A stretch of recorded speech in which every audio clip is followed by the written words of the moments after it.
So good morning everybody, welcome for our lesson today. We are still continuing on the people and the population. As I said, this topic is very wide, all the way from class 4 to standard 8, and is very examinable, whether KCP or other papers like JESMA, Taketa and so on. So we looked at some of the some of the types of migration. So we want to look at effect of migration in urban areas. Now people have migrated to urban areas. Very many people have migrated to urban areas. What is the effect, or what might happen in urban areas? So number one, we are going to talk about unemployment. So number one, we have unemployment. So when a lot of people migrate to urban areas, this causes shortage of employment. So it becomes a problem. Lack of job opportunities is a problem, especially for young men. So that is what we are talking about. And then number two, also we are looking at increased. We have what we call increased crime. And when we talk about crime, then we are talking about robbery with violence, where some young men will arm themselves. They go to the bank to rob, or they rob people on the way. We have also drug trafficking, where some young men may engage in trafficking forbidden drugs like bang, cocaine, heroin, and so on. Talk about pickpocketing. When you go to Nairobi, we have those people who are just trained to steal from the people. So those are some of the crime we are talking about. So it becomes a problem. And then we have also three, immorality. Immorality example, we have prostitution, which is a problem. So some young men can be ladies or men. When they go in town, then they found the situation is very hard. They engage in immoral activities which are not good in the society, like prostitution, to earn a living. And this one may expose somebody to get HIV and AIDS or NSTT. So it becomes a problem. So that's also what you're talking about, immorality. And then we have also shortage of schools. Number four, shortage of social services or social facility. So social services include the schools, we have the hospitals and so on. When people are very many in town, then they start struggling for this because they cannot cater for all of them. So it becomes a problem. And then another one, we have 5, crowded streets. So very many people or congestion in town becomes at a high level. So very many, we shall have very many people on the street, whether they are working, whether they are not working. So that's what we talk about, the crowded street. And then we have another one, 6, environmental pollution. Environmental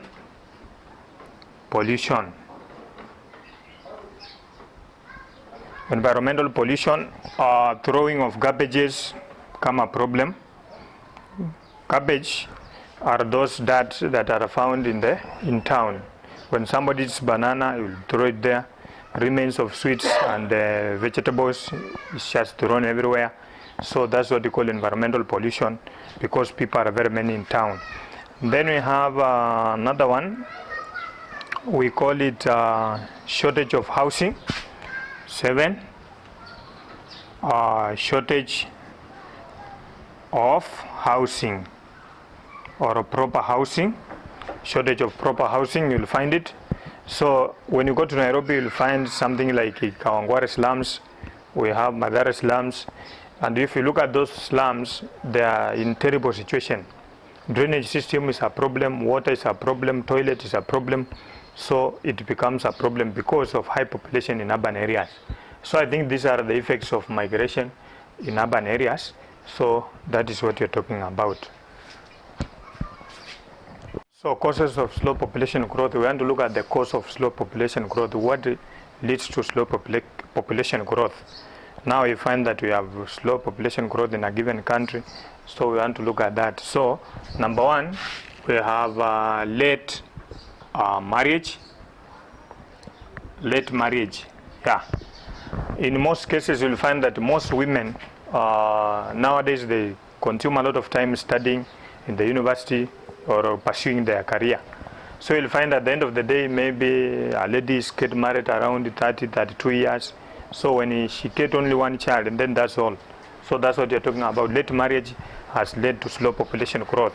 Then number two, we have what we call HIV and AIDS. HIV and AIDS. So HIV and AIDS, we say that it mostly spread among the youth, because you know very well that youth are very active. So among the stage, this stage, HIV spread very fast among the young people. And when the young people contract this disease, they cannot reach to maturity to be parents. Then at the end of the day also, the children who are born by HIV victim, then you will find at the end of the day also they die when they are still young. So the population growth becomes slow. So that's what you're talking about. Then another one, we have three, we have family planning. Family planning methods. So family planning methods, these are methods used by married people or couples to make sure that they get the number of children they can manage. So that is what you're talking about there. Remember, they are used only by the married people or the couples to raise up the number of children they can manage. For example, the family can establish to have only 2 children whom they can educate up to the university and take care of them without any problem. So family planning method also have led to slow population growth in the country. And then we have also another one, 4, we have what we call education and career.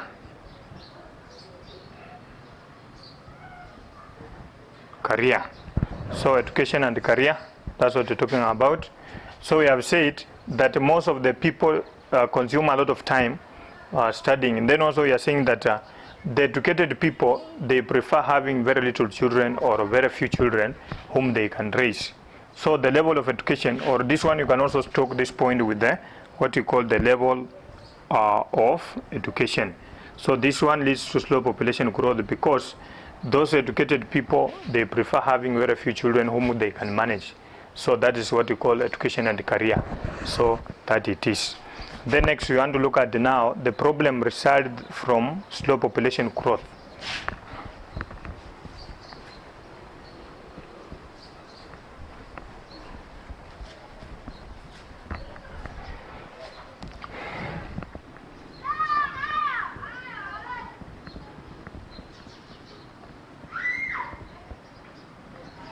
Problem of slow population growth.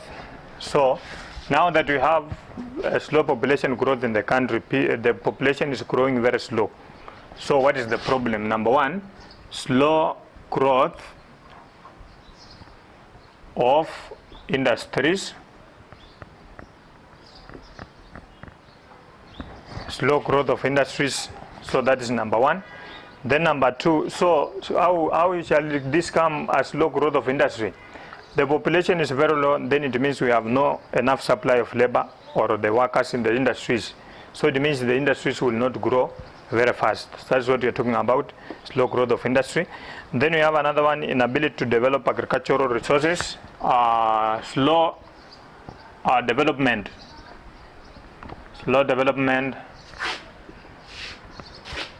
of agriculture. Yeah, agriculture is growing and keeping of livestock.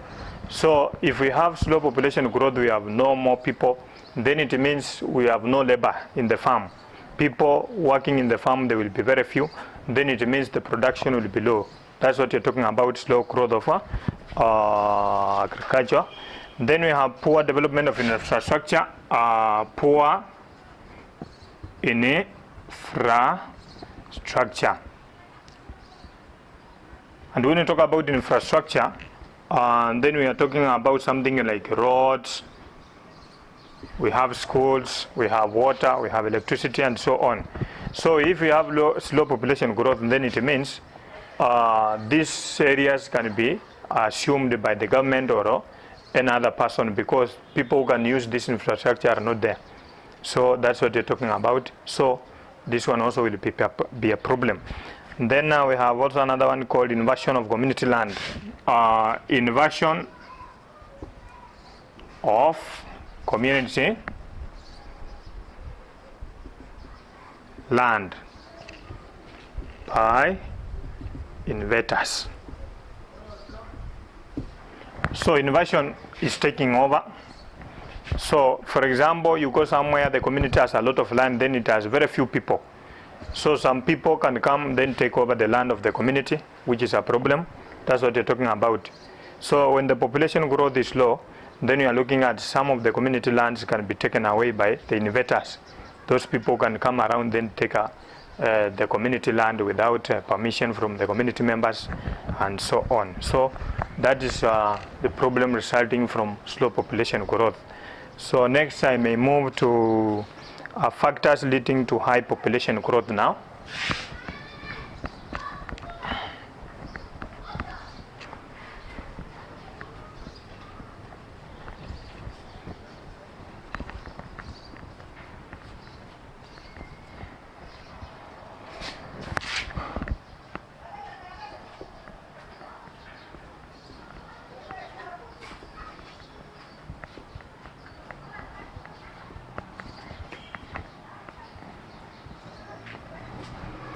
So, factors leading to high population growth. We have looked at the low population growth. Now we want to look at what can lead to high population growth, the population to go high in a given country. So that's what you're talking about. So factors leading to high population growth, we have number one, favorable climate. Favorable climate or a good climate. For example, when you go to Western Kenya or Central Kenya or highland areas, you'll find that we have very many people there. Why? Because in those areas, you'll find that very many people are there because there is enough supply of food because of the climate, there is enough rainfall, there is fertile land, people can settle and grow, practice agricultural activities. So favorable climate may lead to high population growth in any given country. And I've given an example. Highland areas and semi-arid areas, the population is very different. In the highland areas, population is very high because of the climate, where they can carry out farming activities. Then number two, we have what we call urbanization. Urbanization is the growth of towns.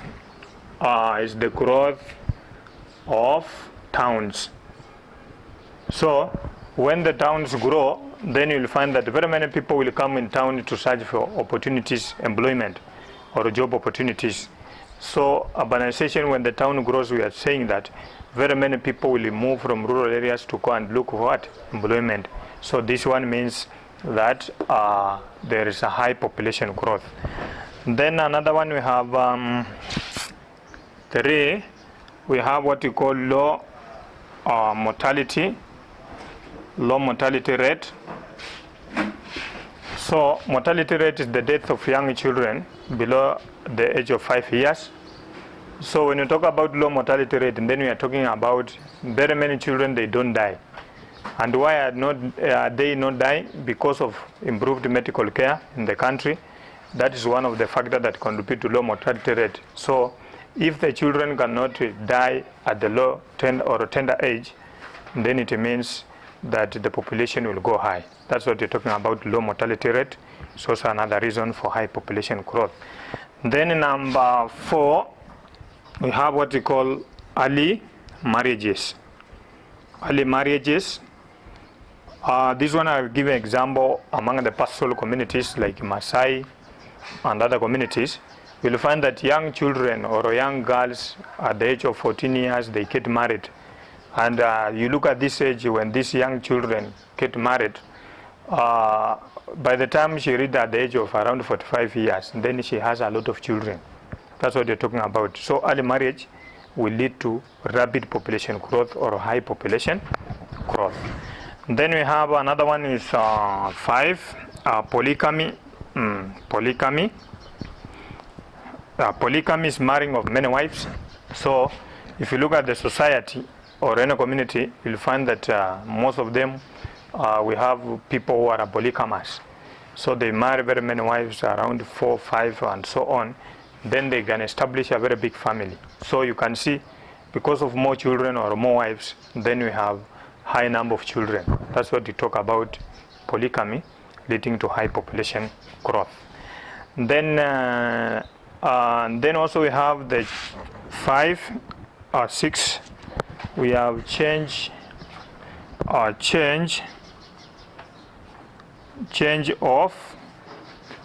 of cultural attitudes. Change of cultural attitudes. This one I explain like this. For example, in traditional African society, those children who are born outside the marriage, they are allowed to partake in the society. So maybe in the family, the father had another child outside the marriage, so those children will come back to the family. You can see this one may lead to high population growth because these are the children of this family. When they are brought back, then we find that the number of the people is rising. Then in number 7, we have abolition or end of slave trade. Yeah. During pre-colonial time or during colonial time, there was slave trade where Africans were sold to European countries to go and work for them. So, but because of good people who came, the good Samaritans, like Dr. Livingstone and other people, they came up and then they said that selling of people was not good. So they came to an abolition of this. Abolition is the end. So when the end of slave trade come to an end, then we are talking about the population started rising because no more people are sold to other countries outside. Then we have also reduced war among communities. 8, reduced war among communities. Yeah, long time ago, communities used to fight every now and then. So, but nowadays the war has reduced. So it means people are not dying more. Many people are not dying through war. So it means the population is now rising or going up. That it is. Then we have another one called preference of 9. Preference of male or female child. So this one is that like in other families, you will find that this family has only girls or only boys. So the family or the members of the family or the couples, they may continue getting children, hoping that they will get a boy child in this family. Or if they are only boys, then they may continue getting children, hoping that they will get a girl child in this family. So this one is also another reason why high population have been experienced in the country. Then naming system. 10, we have what you call naming system. Naming system means in some communities you will find that we have inheritance of names. Maybe there was somebody in this family called Abdul. Let me use this. And then maybe the child born in this family, they are only girls. So you'll find that this family also may continue having children, hoping that they will get somebody who to name the ancestor called Abdul. So that's what you're talking about, the naming system. That now in every family, they establish a system where they can name the ancestors. After the death of the ancestor, they hope to get a child to name after that ancestor. Then lastly, we have migration of refugees. So lastly, number 11, we have refugees. A very good example is when you go to Dadaab camp in Garissa County, and then you have Kakuma. You'll find we have very many refugees in the country from Ethiopia, Somalia, Eritrea, Djibouti, and so on. So this one also, when the refugees migrate into the country, then we can experience high population growth or rapid population growth. So that's all about the high population growth. These are some of the reasons. So we shall look at the effect of rapid population growth. Thank you for watching.